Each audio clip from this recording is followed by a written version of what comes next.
Hello, I am Sister Abigail, and this is the Sister Abigail Show. I'm doing this recording for a portion of my website discussing Genesis chapter 19 and the story of Sodom and Gomorrah. And I wanted to have a video specifically for that that I've put together based on the information that I've shared in the new Genesis commentary portion of the website. You'll notice that it is the goal of Sister Abigail Ministries to commentary the entire Bible, okay? And so we're doing that for free and making it available to you online.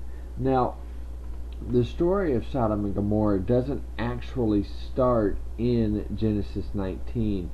It starts back in Genesis 18:2, when the Lord and two angels visit Abraham, and Abraham and his wife end up making a meal, and they show hospitality, okay? And when these same two angels left the Lord behind to talk with Abraham, we see Abraham bargaining with God. Will you destroy the righteous with the wicked? And of course God said, no, I will not destroy the righteous with the wicked. So when those two angels though ended up in Sodom and Gomorrah, Lot approaches them, and Lot shares the same hospitality that Abraham showed, back in chapter 18. And really the sin of Sodom, okay, as you'll be able to notice if you look at the Genesis 19 in the context of Genesis 18, and then you look at the words of Ezekiel, which tell us that what the sin of Sodom was, and you look at the words of Jesus where it says, okay, now I want you to go into these houses, and if these people, they don't receive you, kick the dust off your feet, because it's going to be worse for them than for Sodom and Gomorrah when they are judged. So we see this Jesus showing that if the people don't show you hospitality, you see, then it's going to be just like Sodom and Gomorrah for them at the judgment. It really is an interesting connection. So when we see the words of Ezekiel and the words of Jesus, and even the wisdom of Solomon in apocryphal text talks about the sin of Sodom, again, it has nothing to do with homosexuality.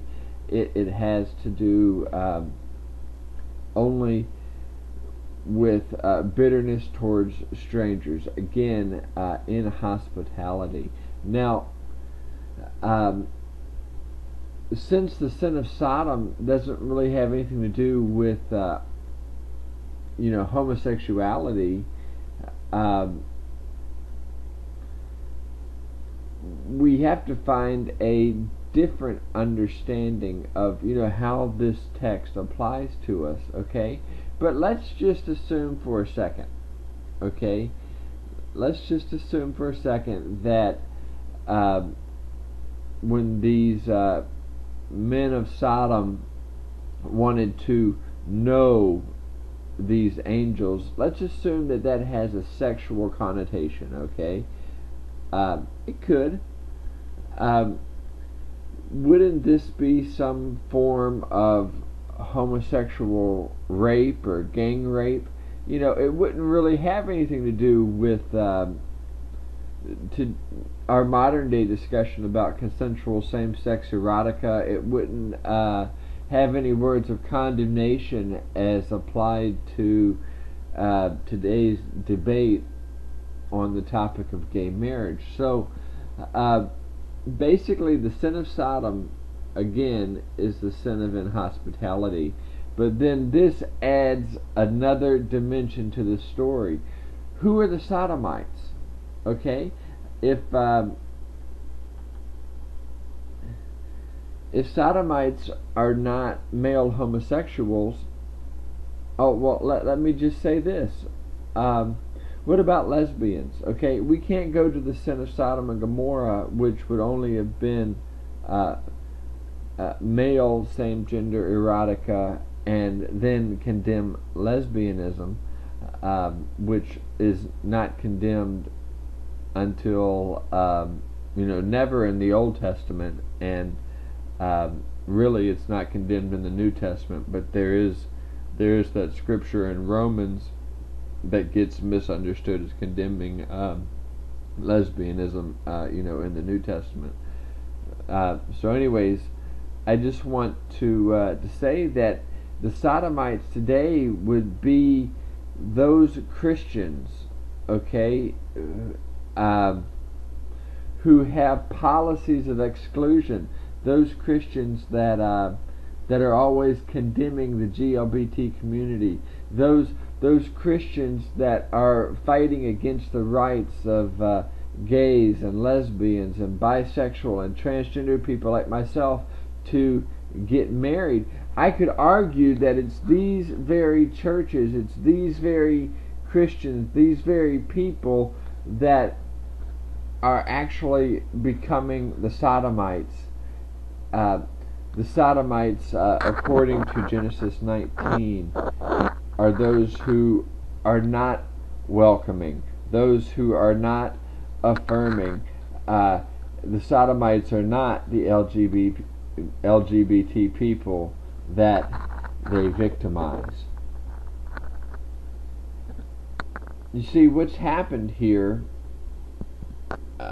is we've got a text that has been grossly misused, okay? It's been grossly misunderstood.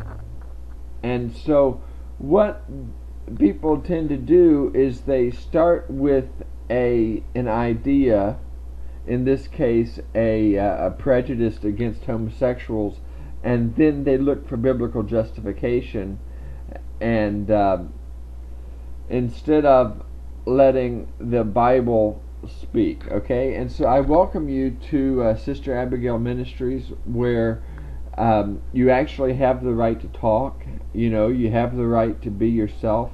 We are an open and affirming cyber fellowship, and where we're going to let the Bible speak, okay? And where the Bible speaks, we're going to speak, and where the Bible is silent, we're going to be silent, okay? And so this is going to be a hopefully very refreshing to those of you who are following these commentaries and who follow the Sister Abigail show. Well, I haven't done a Sister Abigail show in a long time.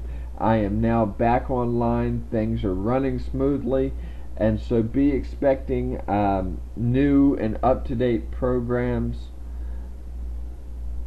more regularly on a regular schedule. Thank you so much for listening to today's Sister Abigail show, and God bless you.